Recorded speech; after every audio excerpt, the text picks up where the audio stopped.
Bitcoin fazendo uma bela recuperação após um anúncio de pau e a bandeirinha verde ali sinalizando que em setembro ainda a gente pode ter redução na taxa de juros. Pode ter, ele não garantiu nada, viu? Então vamos lá, essa empolgação toda aí só pelo pode. Imagine se quando tiver mesmo. Se tiver redução de juros, a gente vai ver a pernada bonita.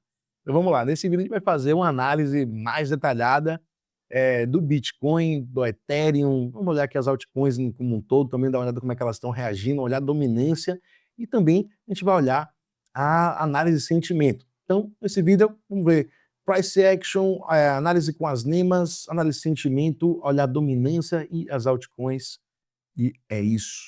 Vamos que vamos.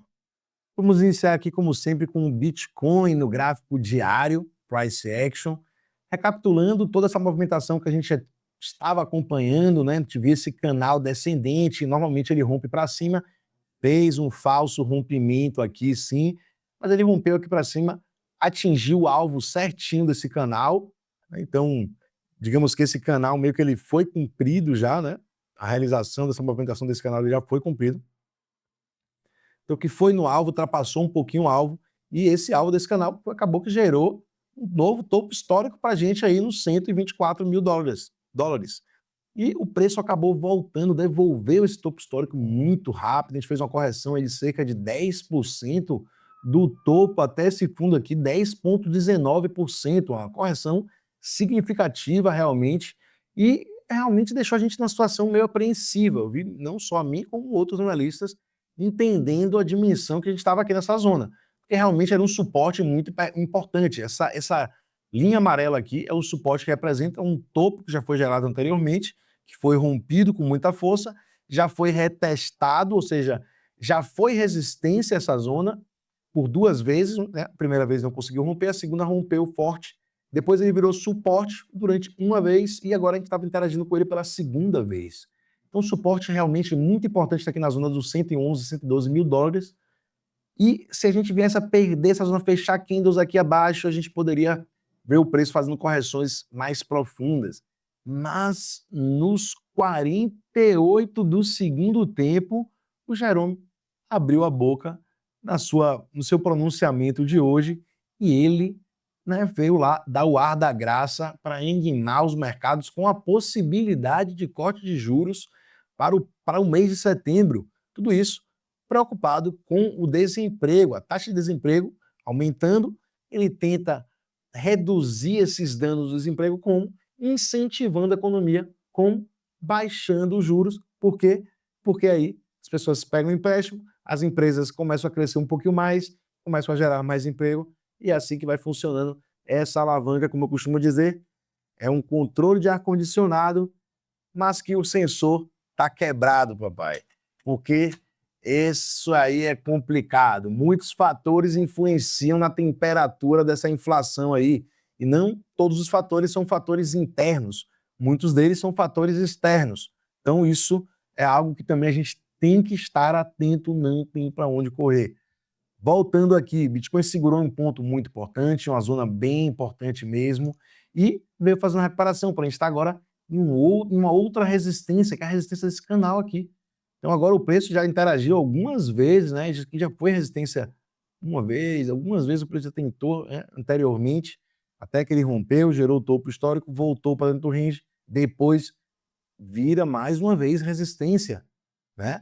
E agora também está sendo uma resistência. O preço deu essa boa pancada aqui para cima e se deparou com essa primeira resistência aqui, que é muito importante que o preço supere, caso a gente queira ver a continuação dessa movimentação de alta. E depois dessa resistência, Genaro, o caminho está livre, vamos romper? Não, calma aí.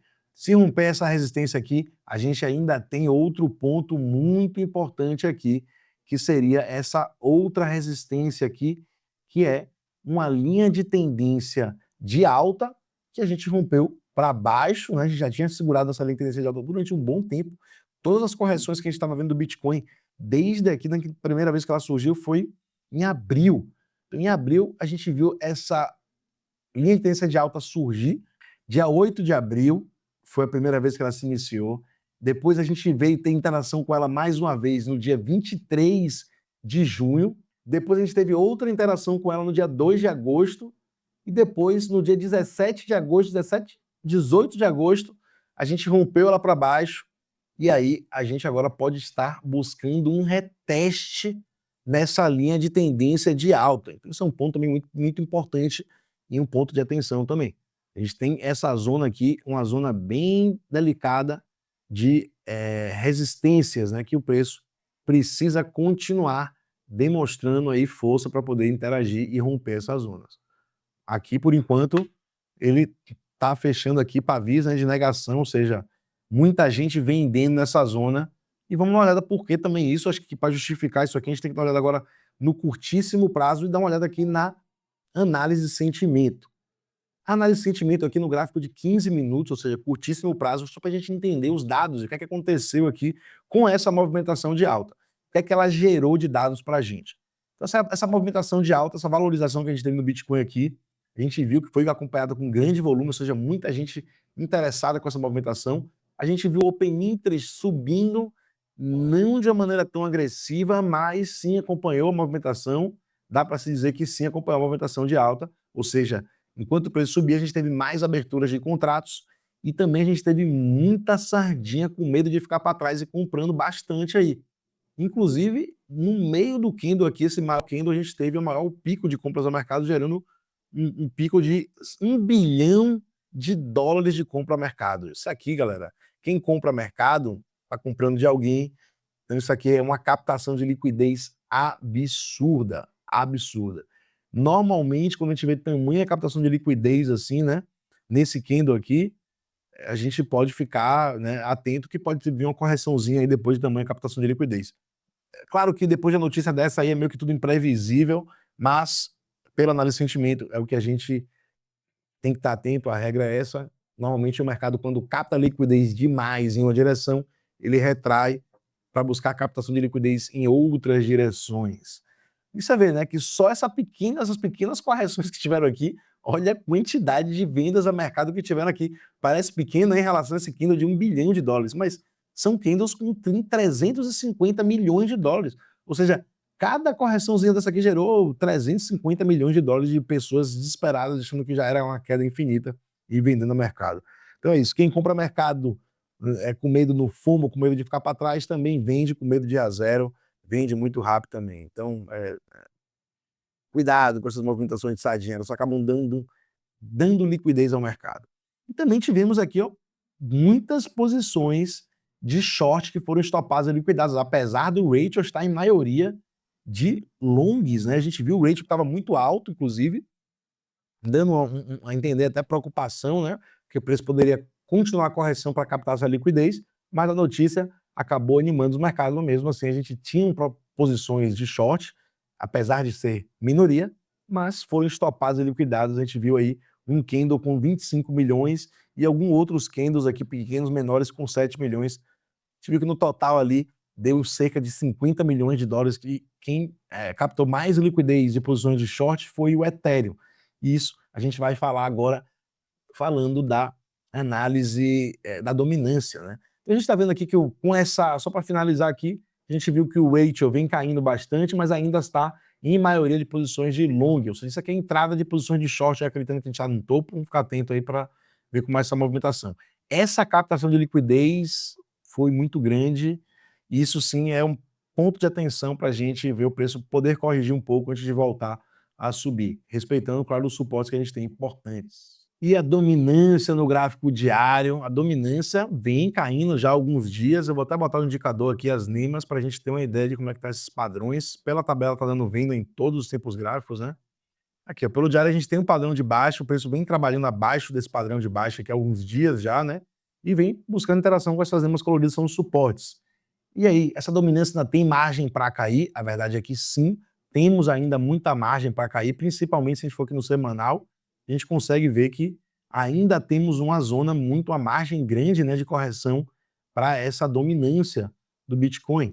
Isso significa que se o Bitcoin continuar subindo com essa dominância caindo, eu não acredito que o Bitcoin vai ter muita força para fazer grandes movimentações, mas entraria naquele cenário que todo mundo está esperando, seria out-season, que seria a gente ver a dominância corrigindo com o preço do Bitcoin subindo. Então a gente tem uma zona grande ainda para a gente e quando, claro, lembrando que quando essa dominância estiver aqui embaixo, né, a gente sabe que isso aí é um grande indício de final de ciclo. Então, o cenário ainda está bem interessante, a gente não tem um cenário de final de ciclo ainda, essa dominância tem margem para cair ainda, trazendo grandes possibilidades de movimentações de alta dentro das altcoins. Obviamente que a gente tem que ficar de olho que algumas dessas altcoins estão absorvendo esse capital da dominância muito mais, principalmente agora, o Ethereum, o que é natural. Normalmente, no início dos ciclos das altcoins, o Ethereum tende a se destacar, a absorver mais capital, e depois esse capital vai ser distribuído mais para as outras altcoins. Então vamos ficar atento aí, olha agora o Ethereum, para ver como é que foi essa movimentação de alta do Ethereum. O Ethereum que já vinha rompendo, estava dentro de um triângulo simétrico, rompeu esse triângulo simétrico para cima.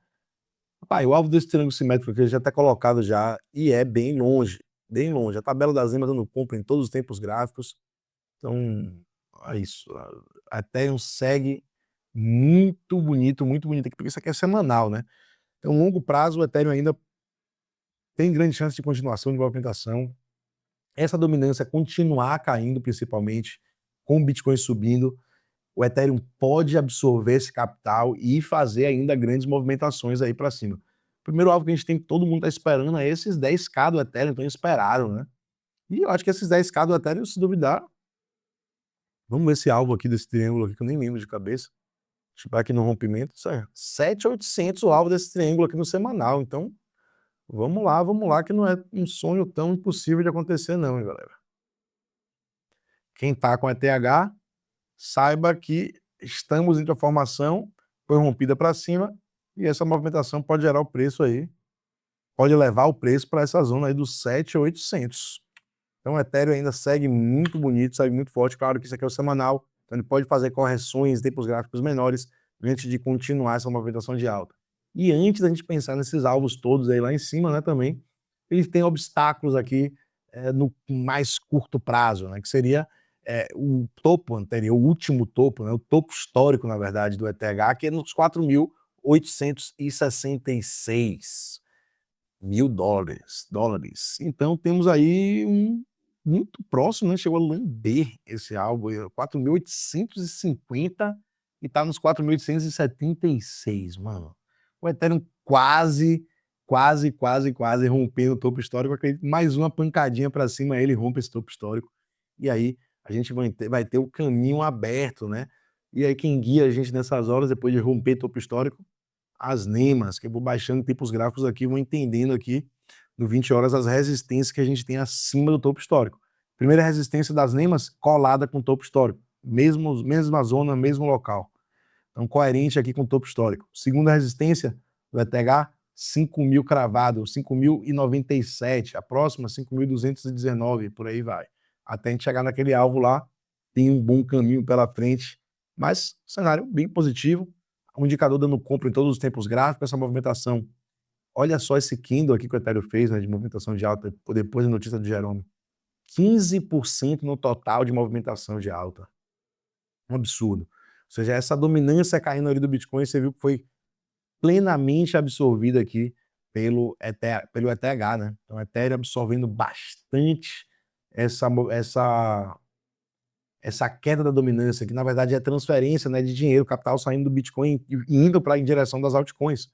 Então o Ethereum absorveu muito, e vamos ver que a Solana, que também está bem bonita, teve 11% de valorização, ou seja, o Ethereum realmente ainda está se destacando, ainda está absorvendo mais capital do que as outras altcoins. Isso é normal dos ciclos do mercado, do ciclo do criptomercado. Então isso é normal do ciclo da out-season, né? O início da out-season é marcado justamente para a migração do capital, primeiro para o Ethereum, depois para as outras altcoins. Galera, espero que vocês tenham gostado desse vídeo, para não ficar também muito longo, muito grande, análise muito gigante, já estamos com 15 minutos de vídeo quase. Então, é isso aí. Espero que vocês tenham gostado, espero que tenha servido para alguma coisa essas análises e que contribua de alguma forma. Os links que eu tenho aqui embaixo, tem curso, tem sala com notícias que um robô vai mandar para a gente, que é o Radar Crypto News. Todos os dias um agente manda as melhores notícias para a gente ficar sempre antenado com o que há de mais impactante dentro do criptomercado. Se você quiser aprender do zero análise gráfica, tem o Meet. E pô, vai fazer parte do grupo gratuito também, o link vai estar aqui embaixo, no WhatsApp tem um grupo gratuito para você também, quer participar, quer interagir com a gente. E é isso. Até o próximo vídeo, se inscreve, deixe seu like aí, se você não está inscrito, se inscreva e mande esse conteúdo também para alguém que você acredita que vai contribuir. Isso aí, valeu, um abraço.